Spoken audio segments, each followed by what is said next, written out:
Welcome, campers! 2 days ago, we talked about how important it was for people to see the real you. And it's a lesson especially relevant to today's protagonist when she goes to summer camp. Sky is a teenage girl going through typical teenage girl problems. Her parents are divorced, she hates her stepmother, whom she refers to as her step-monster, and she especially doesn't like spending time with her father and stepmother during the summer because of that hatred and discomfort. But her mother is going to Rwanda for the summer, and she can't take care of her anyway. But she reassures Sky that there's going to be a surprise waiting for her when she gets there. And indeed, her stepmother is as frightening as ever, and not really all that friendly to Sky. But it seems the three adults have made a decision about Sky. She could really use some friends and a chance to have some real fun. So instead of staying with them during the summer, she's off to summer camp. Naturally, someone like Sky is not too keen on the great outdoors in the woods, on spending time with strangers, but everyone seems to agree it's for the best, although they can't seem to remember the name of the camp. Was it Camp Highlight? No, that wasn't it. Oh, right! Camp Midnight! She's put on the bus and on her way, though everything seems darker, scarier, except for the cute boy alert! But she gets pushed to the back of the bus. Still, she does meet someone pretty cool, Mia, who doesn't like to be touched, but is so excited to be going back to Camp Midnight again. Sky is reluctant to make friends, not wanting to let her stepmother win this fight.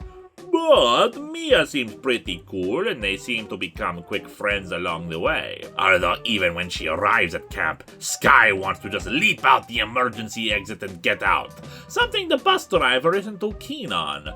Until Sky says that a ghost did it, then she's okay with it. Little known fact about ghosts, they always use the emergency exits. Makes them less spooked. Camp Midnight is most certainly an unusual place. Everyone is expected to go to bed at 4 p.m. and be up at midnight. Weirder still is that neither Sky nor Mia are on the housing list, so they just get assigned to the Medusa cabin, where Sky must contend with the popular girls led by Absinthia, whose mother, Counselor Cobb, runs the camp. But it's at midnight, when everyone goes to the main lodge for a midnight snack, that things become much clearer.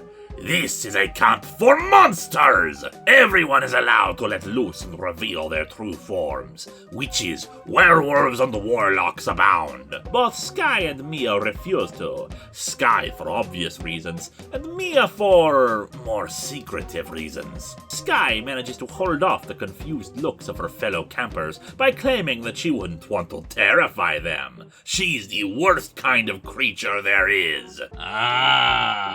A YouTube commenter.